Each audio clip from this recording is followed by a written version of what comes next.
Welcome to the third episode of OTD, your daily dose of soccer history by 17 Laws Guy. Today is November 3rd.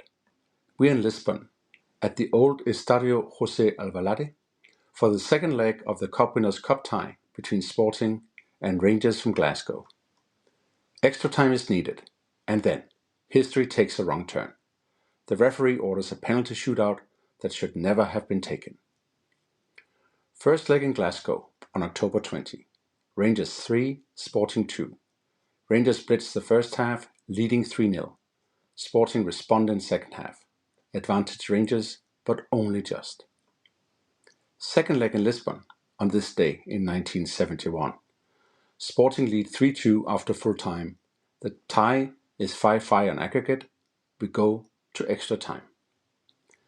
Willie Henderson scores to level the night at 3-3. Then Sporting converts a penalty just minutes from the end. Final on the night, Sporting 4, Rangers 3. Aggregate 6-6, and this is where the away goals rule decides ties. Introduced by UEFA in the 1965-66 Cup Winners Cup, it applies after extra time as well. Rangers have 3 away goals, Sporting have 2, so Rangers are through on away goals. But then get this. Dutch referee Lau van Ravens doesn't apply the rule. He orders a penalty shootout. Rangers, stunned, protest on the spot, insisting away goals settle it. They are waved away and must take the penalty kicks under protest. Sporting convert. Rangers fail to score. And Vitor Damas, Sporting's goalkeeper, is cheered off the pitch by invading fans. On the face of it, Rangers are out. Back in the Rangers room, heads are down, until a Scottish journalist, John Fairgrieve, arrives with a handbook and points out the rule. Manager Willie Waddle marches off to the UEFA officials, the law is shown, and then the verdict flips. The shootout is void. Rangers advance on away goals. Even Van Ravens later admitted he got it wrong. Contemporary accounts agree that Rangers didn't convert a single kick, while Sporting scored theirs, an outcome the Rangers players themselves linked to the shock of being forced into a penalty shootout that shouldn't have existed. But the only result that matters is the one decided minutes later by UEFA. Who was Lau van Ravens and why this era matters? In the 1960s and after Leo Horn, Lau van Ravens was a top Dutch referee. He took charge of 2 European finals. In 1969, the Cup Winners Cup between Slovan Bratislava and FC Barcelona in Basel, and in 1972, the second leg of the UEFA Cup final between Wolverhampton and Tottenham.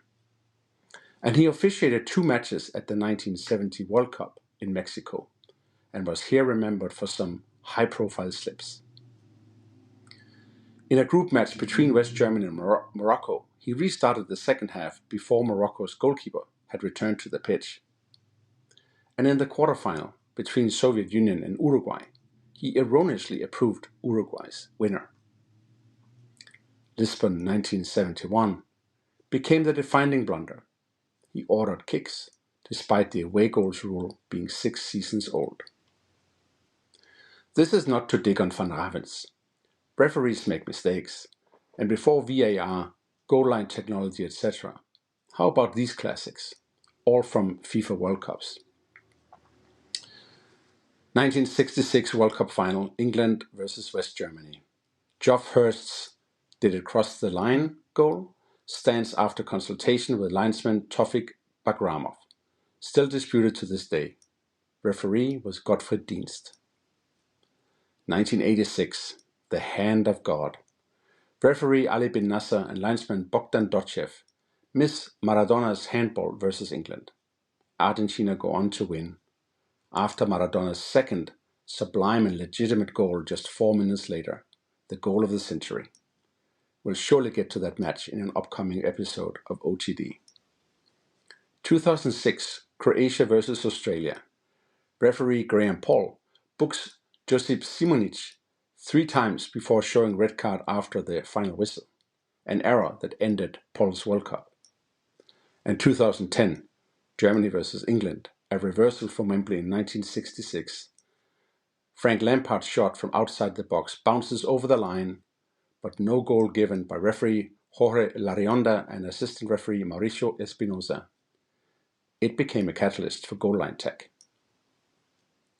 Because the law prevailed in Lisbon, Rangers moved on, beat Torino in the quarters, Bayern München in the semis, and won the final 3-2 over Dinamo Moscow at Camp Nou. The 1972 side is still celebrated as the Barcelona Bears, a nickname born from that night in Barcelona. One decision corrected in a corridor reshaped a club's European history, a sliding doors moment that ended with a trophy. That's all for the third episode of OTD, your daily dose of soccer history, about November 3rd, 1971, the night a referee forgot the rule, a shootout shouldn't have happened, and a journalist with a rulebook helped put Rangers back on the right side of history. Want more OTD gems? Email ideas or corrections to otd@17lawsguy.com. Please follow, leave 5 stars, and share with the football romantics in your life. It really helps others find us. Tomorrow, November 4th, off to 1967 for Racing versus Celtic, Buenos Aires, bad blood, and a tie that redefined ill-tempered. See you then.